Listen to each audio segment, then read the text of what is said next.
We're grateful to each of you who have joined this call today. I would like to show my gratitude to all our stakeholders who have continuously demonstrated and put their trust and confidence in our company and the management.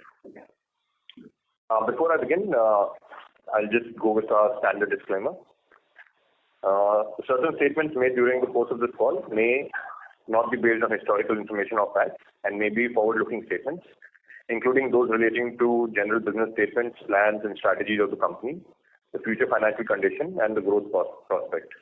The forward-looking statements are based on expectations and projections and may involve a certain number of risks and uncertainties and other factors that could cause actual results, opportunities and growth potential to differ materially from those suggested by such statements.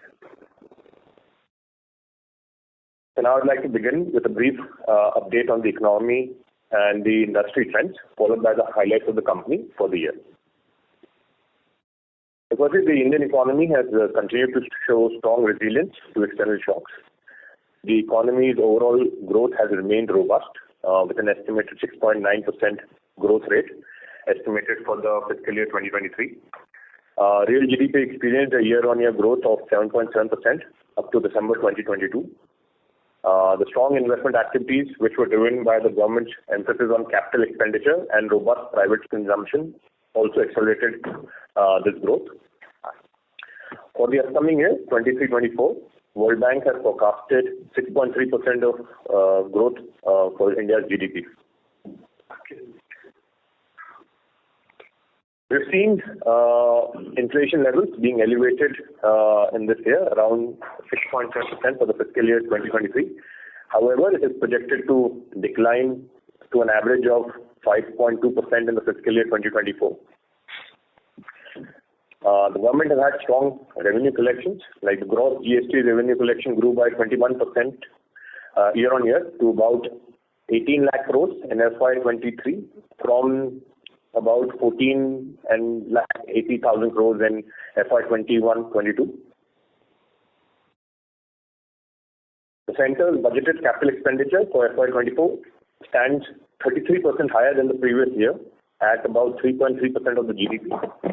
Even the Indian state's capital expenditure was about 11.9% higher during April to February 2023 on a year-on-year, with approximately 54.7% of their budgeted capital expenditure spent during this period. So the governments, not only the central government, but also the state governments have been putting into capex, which is a good heartening sign. In FY23, MoRTH has constructed 10,993 kilometers of national highways and awarded 12,375 kilometers. It's also important to mention here that over the last 9 years, national highways have added almost 50,000 kilometers. So as of March 23, India has a total of 1,45,155 kilometers of national highways, whereas in 2014-15, this number stood at about 97,830 kilometers. So it's been commendable what the government has been doing and working tirelessly, as all of you have noticed and seen. Also, like some other details into how this will look, the growth in the sector. According to a credit rating agency, the road construction sector is expected to see a ramp up in road execution activities during this year by around 16 to 20%. This is backed by basically an increase in capital outlay made by the government, a healthy pipeline of projects, and focus on project completions ahead of the general elections. It is also expected that the toll collections will grow between 6 to 9% during fiscal year 2024, supported by growth in traffic. Also, the Ministry of Road Transport and Highways has set a target to generate about rupees 35,000 crores through asset monetization during the current fiscal year, surpassing the previous year's goal of 32,855 crores. So in this year, the ministry intends to raise rupees 15,000 crores through project-based financing of expressway by securitizing future toll revenues. Additionally, the ministry also aims to collect 10,000 crores through TOT model. I think these measures demonstrate the ministry's commitment to leverage innovative financing models and generate revenue for infrastructure development projects. So along with the capabilities given by the government, all these will definitely aid in the ministry's endeavor. Now, having said that, let me run you through the highlights of the year for the company. As you all know, our major focus has always been on execution of projects in hand. This has been a strength which we were known. And we'll continue the same. I'm very happy to announce that we've also crossed 10,000 crores in revenue for the first time in the history of the company. This number had eluded us for the past 2-3 years because of COVID and other things, but we've finally done that, and we hope to go upwards from here in this coming year as well. In this year, we also won orders worth 10,918 crores compared to rupees 7,811 crores during the last financial year. So this is almost an increase of about 40% over the last financial year. And out of this orders won, about 46% road projects are in road sector, 23% in metro, and 31% in water supply. I'm also happy to tell you that this year we've completed 5 HAM projects and 3 EPC projects worth rupees 9,053 crores. Another thing that I'm very proud to tell all of our participants is that we've completed the divestment of 3 HAM projects to Cube Highways and completed 100% equity stake divestment in 5 HAM projects and 49% equity stake divestment of 3 HAM projects, which came in with. So the continuous, basically, trend of completing projects and then monetizing them, that has continued to go on that.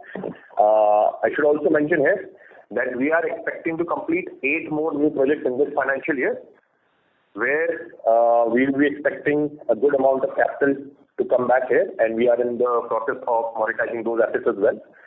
In those 8 assets, we have invested about 900 some odd crores of equity, and we are expecting a very good monetization there as well. Besides this, I'm also very happy to announce that we have started both our MDO projects. So both Siarmal and Pachwada are on, and they are doing coal extraction and delivery has started. Revenue has started there. So just a quick update there. Siarmal, as you all know, that is the largest mine in private hands right now, and it's about 50 million metric tons of coal production every year, which is almost 1/8 of what Coal India does. So we have started this. I should also mention here that this project was started in a year and a half from since we have gotten this.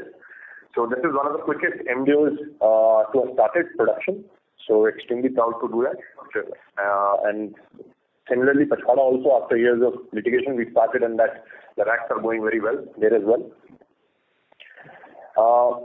Then I'd also like to mention, in this year, we have reduced debt of around a little less than 400 crores, about 370 crores we have reduced in debt as we had focused and spoken about. And in this coming year, we are targeting a good number of debt reduction as well. So we are hopefully targeting that about 800 to 1,000 crores of debt we will reduce in this coming year. And this will happen through a mixture of internal accruals that we will be doing. Along with that, the monetization of the 8 assets that I mentioned to you earlier, we are expecting those will fetch a good valuation, and that money that will come in will reduce that. Finally, while this is in there, I must also say we were also lucky to have had strengthening in our financial team with our CFO, Mr. Sanjay Bansalji, joining in. He's an ex-ICICI banker and ex-JM Bakshi, so he comes with a large experience of being in infrastructure and also understanding the banking sector well. So that was that. So these are the big, highlights that the company had. Now let me quickly run you through our order book. So our order book currently as of March 31, 2023 stands at rupees 25,395 crores. 40% of our order book is constituted by roads, highways and bridges projects. Water supply constitutes 12%. Mining is 18%. Irrigation is about 14%. And others make up about 16%. We are also happy to inform you that recently we have won the award for the latest project, which is the 4-lane of Urga-Patlagaon section. Now, this is under the Bharatmala Pariyojana, and it's a HAM project, which amounts to about 1955 crores.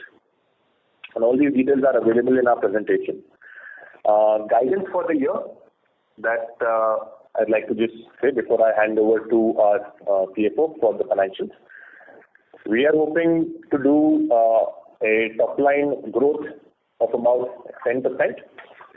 The EBITDA guidance that we are kind of trying to focus towards is about 13 to 14% of EBITDA. New orders that we are trying to win in this year will be about 10 to 12,000 crores. And I've already mentioned about the debt reduction that we are looking to reduce, that about 800 to 1,000 crores of debt we will be targeting to reduce in this financial year and improve our working capital cycle as well by some 8-10 days. That's the target that we have for this year. We're excited about all the older projects that were a drag on the company's profitability and balance sheet, of them getting out of it, and now the new projects where we see a lot of potential. Now let me hand over the presentation to our CFO for insights and comments on the financials of the company. Over to you, sir. Thank you, good evening, everyone. I welcome all our stakeholders to our earnings call. Let me present the results for the current quarter and year-ended FY 2023. First, on revenue side, we have the revenue increased by 14% in Q4 FY23 and 12% on full year basis on YOY. This is mainly because of the better execution of the projects. On EBITDA side, on absolute terms, in Q4, the EBITDA increased by 6%, and on year-on-year basis, the EBITDA in absolute terms increased by 31%. The finance cost in Q4 decreased by 6% and 15% in FY23 on account of reduction of outstanding debentures, term loan, and lower utilization of working capital facilities. The company registered profit of 583 million in Q4 FY23 vis-a-vis 30 million rupees profit in Q4 FY22. This increase in YOY, this increase in profit due to the good EBITDA margin, lower finance cost, profit on account of the divestment of HAM assets to Siemens and Tube Highways. On full year basis, DBF registered profit of 2,218 million vis-a-vis 860 million in FY22. This is on account of higher revenue, lower finance cost, profit on account of divestment to Tube and Siemens. See, net debt in absolute terms decreased by 370 crore from FY22 to FY23. The net debt to equity ratio decreased by 11 basis points. In FY22, it was 63 basis points. Now in FY23, on 31st March, it is 52 basis points. Here I would like to highlight that the company is continuously on track of reducing debt on quarter-on-quarter basis since last 2 years. Now we can open the floor for the questions and answers. Thank you very much. We will now begin the question and answer session. Anyone who wishes to ask a question may press star and one on the touchtone telephone. If you wish to remove yourself from the question queue, you may press star and two. Participants are requested to use handsets while asking a question. Ladies and gentlemen, we will wait for a moment while the question queue assembles.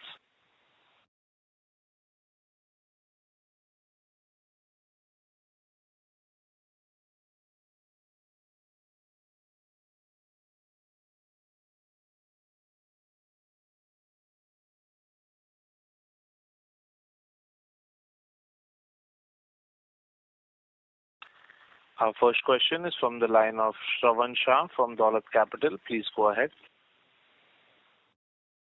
Thank you for the opportunity. It's good to hear that we are looking at 800 to 1,000 crore debt reduction. So that's a significant positive thing for us. So just wanted to further understand how we want to achieve this 800 to 1,000 crore. So just to dwell further in terms of the are we looking at any further improvement in working capital days, or is it only primarily from the asset monetization that we will be able to reduce the gross debt by 800 to 1,000 odd crore? So, Shravanji, thank you. This is combination of all the points you said. So this is like the better performance, meaning the EBITDA margins we are expecting around 13-14%. The second, reduction of debt because the long-term debt there are scheduled payment of around 400 crore, and basically from divestment proceeds also we are expecting good amount of cash flow. And the last one is basically working capital days also we are expecting 8 to 10 days reduction. So all these four items put together, the free cash flow would be around 800 to 1,000 crore, which will basically total reduce the debt. Okay. So on the top line front, we are looking at how much? 10% growth? About 10% growth from, so this year we are at 10,100 crore. So from here, we expect around 10% growth. Okay. And on the order inflow front, how much we are looking at? So it is 10 to 12,000 crore orders we are expecting in this year. All the sectors. So this will be across the sectors. Anything in terms of the 4,000-5,000 crore from HAM, or it would be much lesser? HAM would be. I can only say on the investor presentation you can say we are in 8 sectors. So primarily the mix would be more or less 10. Okay, got it. Just to still further understand on the particularly on the debt reduction part. So if I see this time, I think the creditor days has supported in terms of the from December to now. If I can see, creditor days has significantly has helped in terms of the reduction in the working capital. So will this remain at this level, or it will further come back to the normal level of 95 odd days? So yes, this is very good question. So basically we are expecting the creditor days will go down, but considering the total working capital, we are expecting around 8 to 10 days lesser. So creditors will reduce, and similarly the net working capital also improve by 8 to 10 days. So just to again clarify, so inventory days, which is at close to 128 days, so that will we are expecting that to reduce, and creditor days 108 will come back to normal 95 odd days. Is it the case? Currently, there will be mix. There will be reduction in inventory days also. There will be reduction in debtor days. So there will be increase in creditor days also. So put together everything, it will be there is a reduction. There will be reduction of 8 to 10 days from the current level of 70 days. Okay, and then from the monetization, how much are we in terms of the cash? How much are we expecting this year? So these numbers are like you know about our previous deal stream InvIT. So we are you can say more than like out of 10 assets we have already completed 5 assets 100% divestment, 3 assets 49%. So from balance there will be significant cash flow, but for future divestment we don't want to give any number now.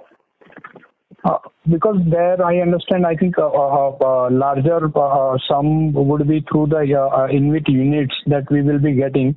So that's what I was asking, how much cash we have already received for the same and how much cash that we are, because my understanding was that the larger amount we will be getting through the InvIT units.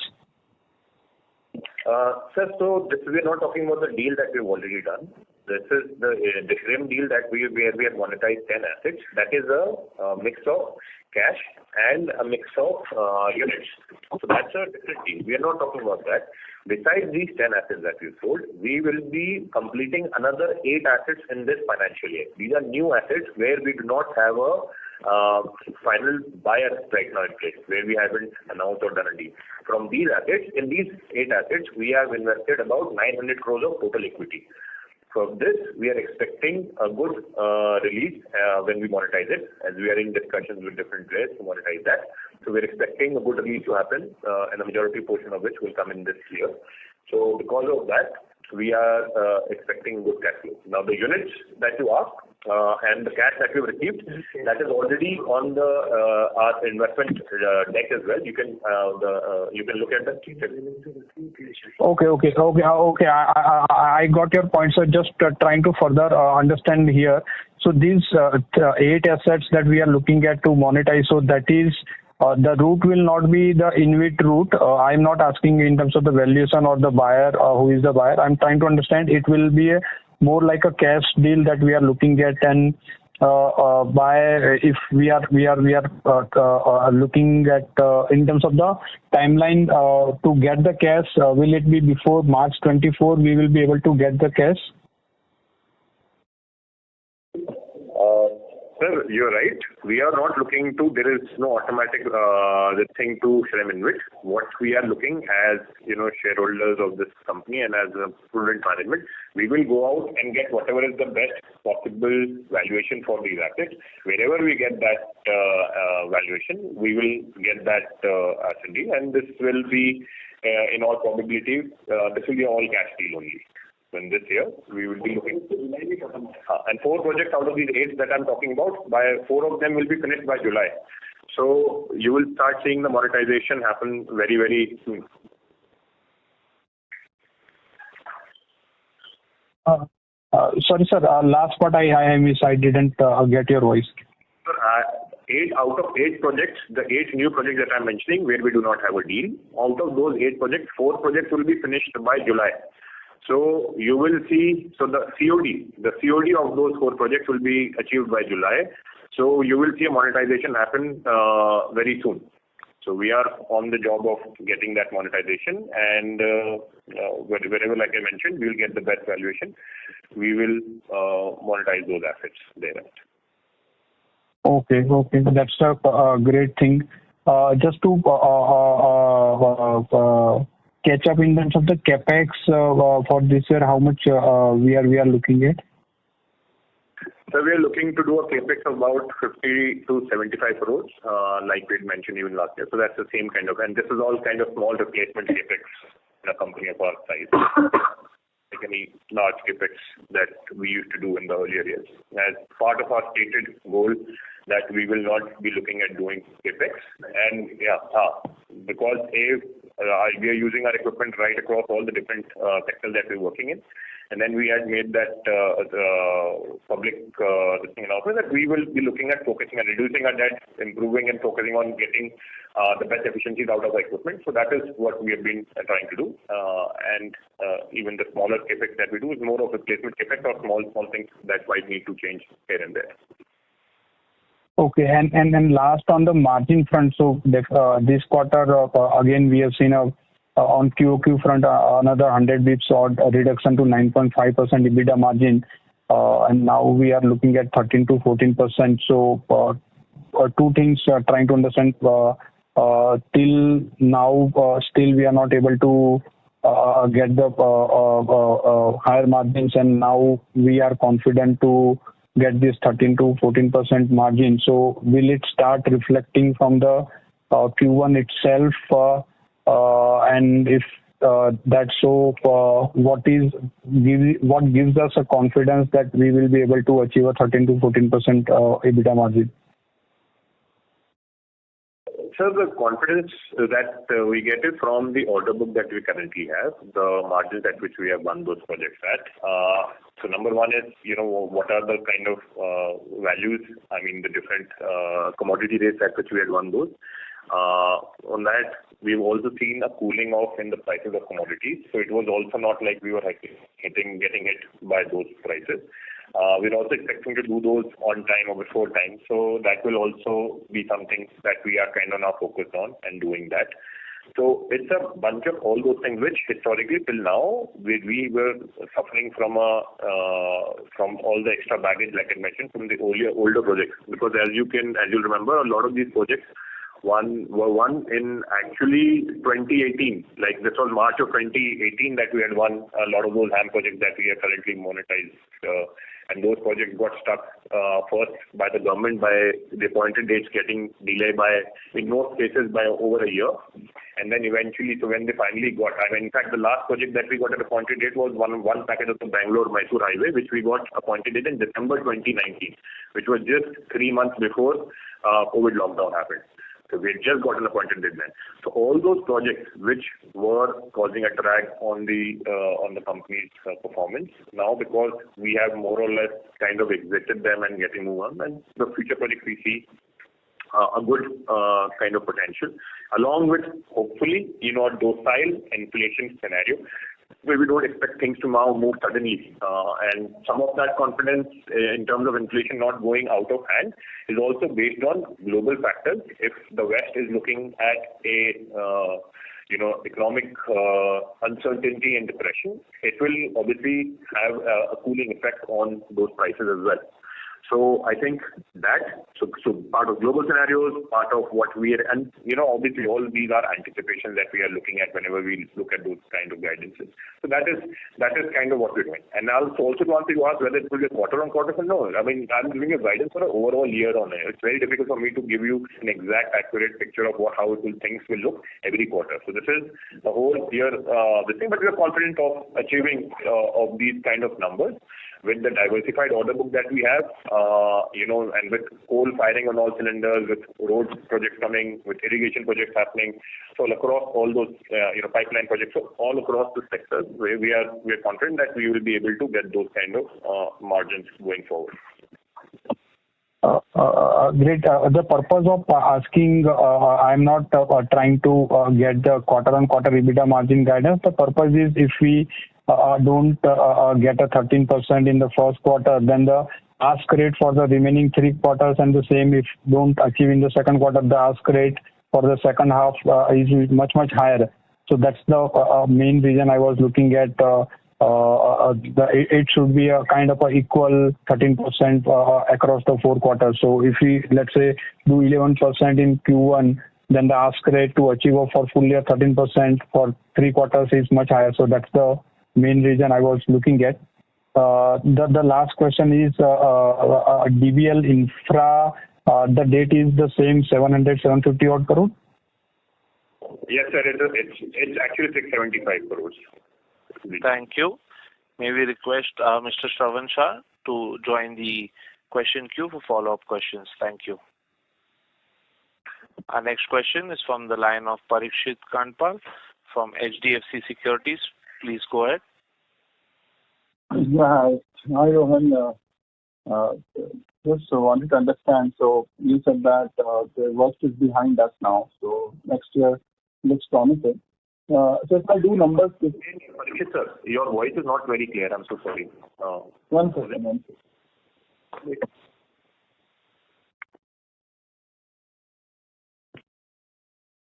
Hello, can you hear me now? Yeah, we could hear you. It was not earlier very Yeah, I was on headphone, sorry. So I was saying, if I do the quick maths, so you said there's 10% growth. So if I take 13% margin on the 10% growth, it's about 1450 crores of EBITDA. And so if I take same interest of 500 crores and 400 crores of depreciation, it's about 550 crores of PBT and 400 crores of PAT. You will make roughly about 800 crores of cash profit, which will go towards funding your equity requirement for the HAM and the coal projects. So I'm not adding capex and I'm not adding any working capital infusion. So large part of your debt retirement will depend on how much you can save on your working capital despite 10% growth, whether you can reduce the NWC, and secondly on the monetization of this 900 crores worth of 8 projects which are getting completed. So how confident are you? Because these 4 projects may get complete by July, but eventually when you get all NOC, all approvals, it will still take like a good 2 quarters or 3 quarters. So, and also you have to find an investor before that. So have you assumed anything, any inflows coming in from the monetization for the debt reduction? Sir, so coming to yes, you're very right with the numbers. Whatever you've done, the calculation, those are the same calculations that we've also kind of done. Now, coming to how confident we are about monetization happening, we're very confident. And we have a long track record and history of monetizing assets, as you've also seen for the last few years. So there's a reason for our confidence. We build projects which are of extremely good quality. And as for that, you can look at any of the players who are buying assets. All of them can tell you that whoever has looked at our assets, they will always be very confident of our quality. So because of that comfort and the fact that this is a sizable portfolio and a juicy portfolio for any of the large investors who are looking to build a road portfolio. So from that sense, we are very, very confident that that kind of thing should happen. And even on a conservative estimate, like I mentioned, we've invested about 900 crores of equity in these projects. And if I look at 1,000 crore of inflow from those projects, I think we will still be in good place to achieve what we are trying to go and achieve. But typically you will sell 49% and then after like annuity is coming, after 6 months you will be able to then sell the rest. And then flow comes in, so which may go into FY25. So maybe the entire amount may not be able to come in FY24. And before that, you also need to...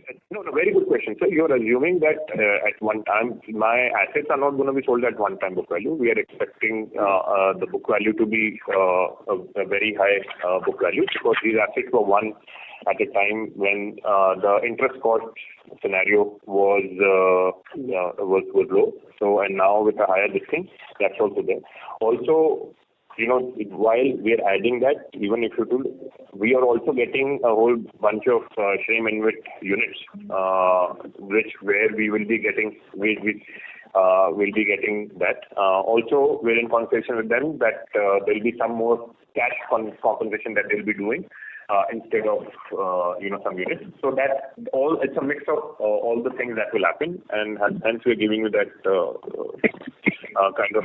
So let me summarize what Rohanji said. Basically, from the current divestment which is under progress, we are expecting the balance consideration is around 1,000 crore, and we'll be receiving at least minimum 50% in cash and balance in units.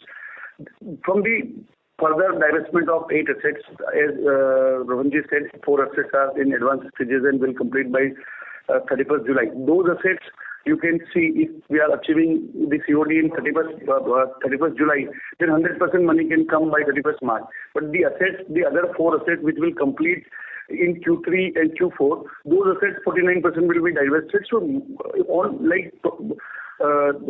you can say at number, we will be receiving at least say 1,000 crore types cash flow from those projects also. So put together 1,000 to 1,500 crore cash flow will come only from divestment. This is shame in which, so what is, you said 500 is still the cash payout which has to happen, right? And 500 is units. Balance consideration is close to 1,000 crore. Out of that, minimum we are expecting 500 crore inflow. And from new asset divestment, the planned divestment, we are expecting 1,000 crore by March 31st. So in total 1,500 crore we are expecting in this financial year. Of the total frame InvIT, sir, how much you have received already as units as of now, and how much is the cash inflow we have received? If you have seen the investor deck, you can see the valuations were 1,775 crore, and out of that 455 crore is already received, 860 crore units. So those type of numbers already we have achieved. And roughly you will get about 170 crores plus as dividend from this InvIT, times the cash flows. And you will be annually getting what kind of dividend payouts from this? Dividend history of the Sri Milvit is around 14% on gross basis. So last 7 distribution, they have distributed 24 rupees on the all single unit. So the distribution is very good. So this distribution will be over and above 500, or it is part of 500 crores? Yeah, it is over and above. So that will be roughly how much, like 300 crores? So let me tell you, we have 860 crore units today with DBL and DBL subsidiary, and we will be receiving, say, suppose 500 crore cash and 500 crore units, then we will have around 1400 crore units, and then 14% you can see, so close to 150 crore. So next year, close to about, in FY24, you will get close to about 150 crores of dividend from that. Yes, not only dividend, I said total distribution of 140-150 crore. Yeah, distribution of 150, and then 500 crores of this and 500 crores of units roughly. Right. Okay. And this last thing, sir, this Kalsar, this project was there, no, in Gujarat. That got over, or it's still going on? That big project we had one. This project is total 48 months, so that is going on. Parikshit जी वो 4 year का project है, अभी last year ही start हुआ है, तो अभी तो another 3 year और चलेगा, बट लास्ट 1 ईयर उसकी प्रोग्रेस बहुत अच्छी है और प्रोजेक्ट फुल दिन पे चल रहा है। तो देवेंद्र जी वो प्रोजेक्ट मतलब उसमें बिकॉज अभी काफी टाइम हो गया ना सर उसमें, तो उसमें और वो थोड़ा कॉम्पिटिटिव बिडिंग भी हुआ था, आई थिंक जो एल&टी और आपके बीच में बहुत डिफरेंस है उस टाइम पे, तो इज इट उसमें से कुछ नेगेटिव सरप्राइज तो आ नहीं सकता ना, मतलब मार्जिन में अगर, बिकॉज हम बोल रहे हैं कि नेक्स्ट ईयर मार्जिन बढ़ेगा, तो बिल्कुल भी नेगेटिव सरप्राइज नहीं है, प्रोजेक्ट ट्रैक पे है। उसमें पहले 2 साल जो थे वो पहला जैसे ही वो उसका बिडिंग हुआ था, उसके बाद जस्ट कोरोना की तीसरी लहर आई, उसके बाद में वो डिजाइन ड्राइंग्स में जो टाइम लगता है डैम में, बाकी पिछले 4 महीने say that billing is more than 70 crore in each month.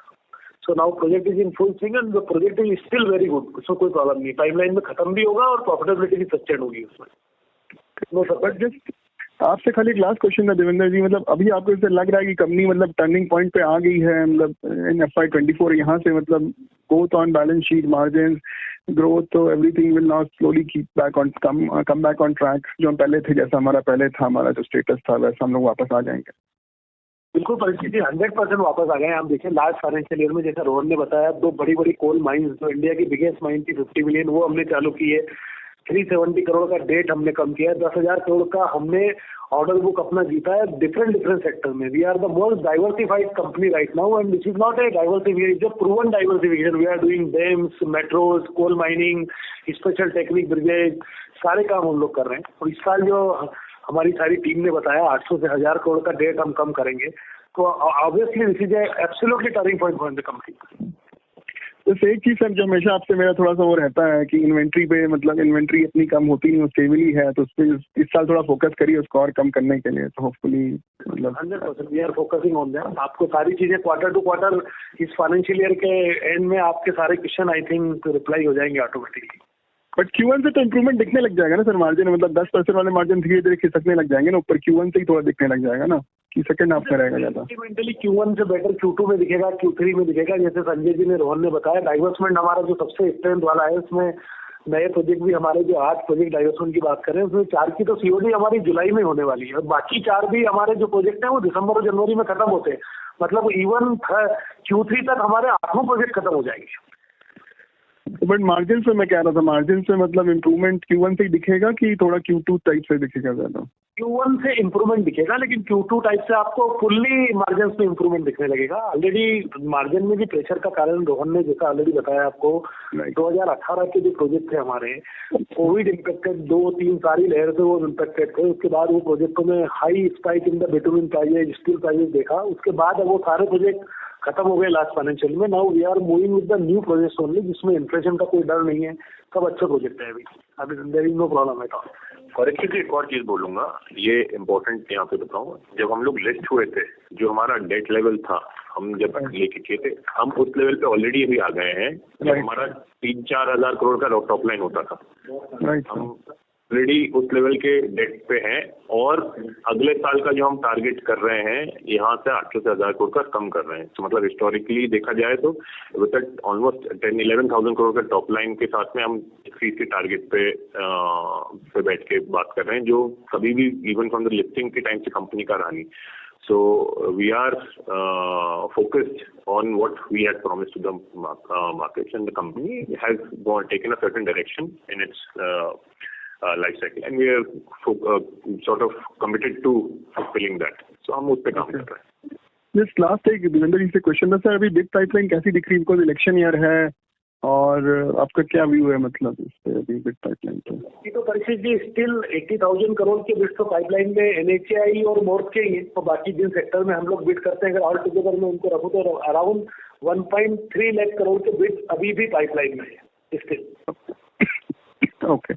And just एक लास्ट थिंग, ये जो 4 एसेट्स की आप बात कर रहे हैं जो खत्म होने वाला जुलाई में, तो already we have started discussions with potential platforms और investors. Discussion in very advance stage. Advanced stages. Okay. ठीक है sir. Thank you and wish you all the best, sir. Hopefully we'll see a better performance from this year. It'll be a game changer for the company. Thank you and wish you all the best. Thank you. Thank you. Our next question is from the line of Prem Khurana from Anand Rathi Shares. Please go ahead. Yeah, thank you for taking my question, sir. So most of my questions are already answered. So just I think I want to understand this. Sir, अभी better है? हाँ better है sir. Sure. So मुझे essentially I mean Rohan आपने inflow का guidance दिया था 10-12,000 odd crore rupees, and we are at the same time guiding revenue growth of almost around 10% which essentially means I mean 11,000 crore रुपए के आसपास target कर रहे हैं. I'm sure I mean the aspiration would be to kind of grow even further, right? I mean beyond FY24 as well, at least at the same rate. So would this 10-12,000 crore rupees of order inflow suffice, because it is as good as what you would be executing, so there is no buffer that you're creating for FY25 growth. So should it be seen as if you believe that it will be a truncated year because of election, which is why you're guiding conservatively, or how should we see it? Sir, you are doing a direct calculation and correlation between what we are guiding for the order book versus what we are guiding for growth.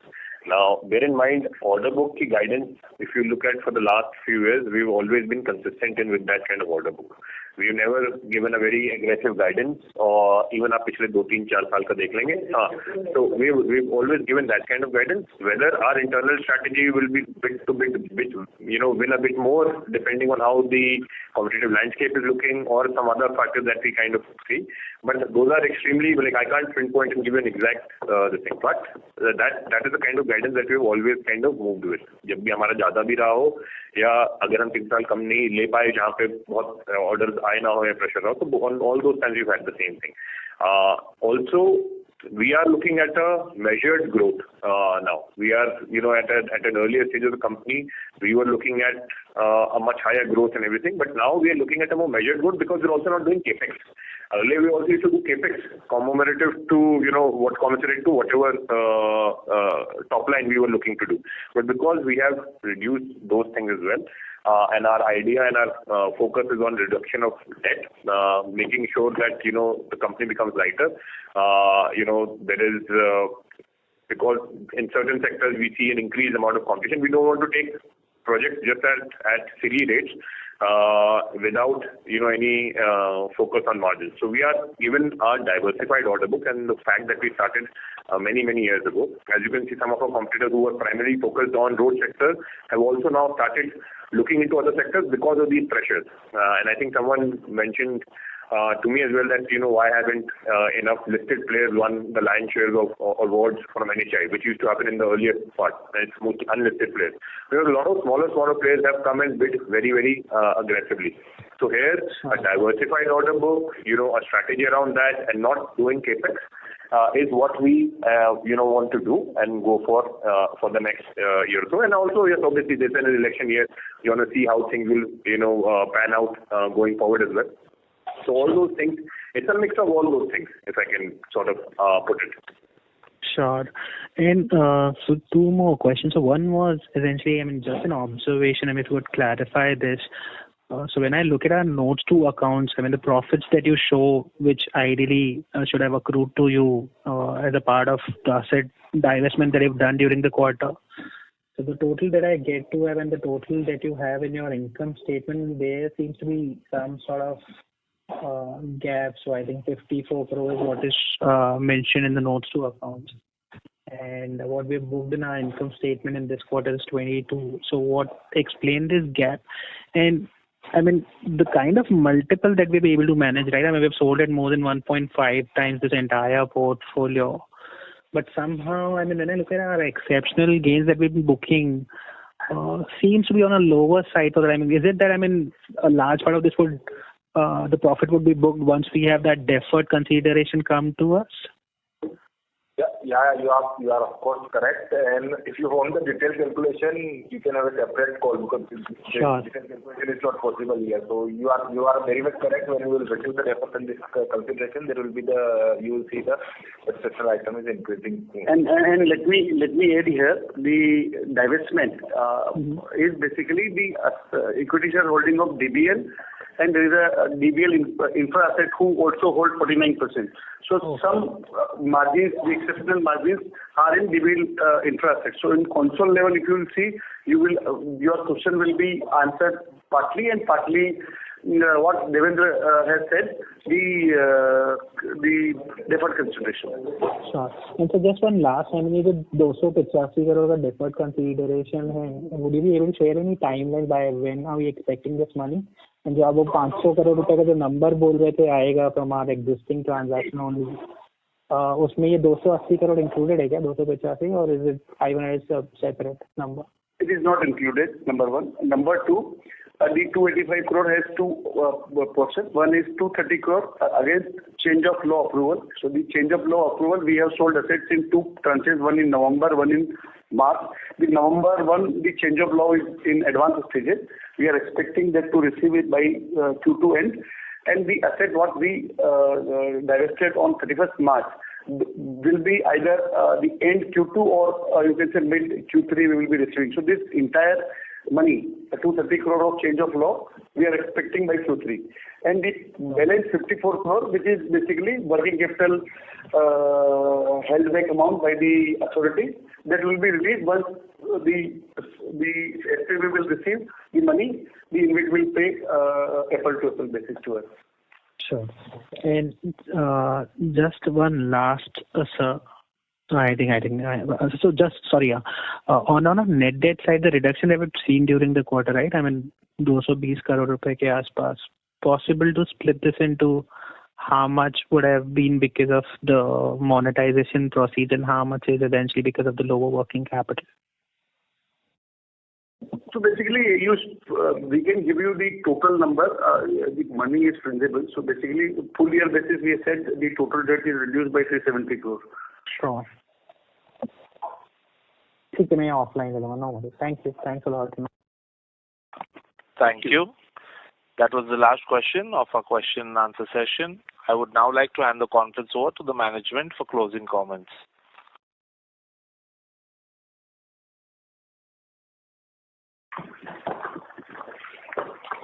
I'd like to thank all our participants for coming on the call today and asking the questions. I hope we were able to resolve most, if not all, of your queries. For anything else, please feel free to reach out to us here or our investor relations essential for any questions you may have. And yeah, I look forward to seeing you guys in the next quarter. May you have a great financial year going forward. Thank you guys from everyone on behalf of the Dilip Buildcon family. Thank you. On behalf of Axis Capital Limited, that concludes this conference. Thank you for joining us, and you may now disconnect your lines.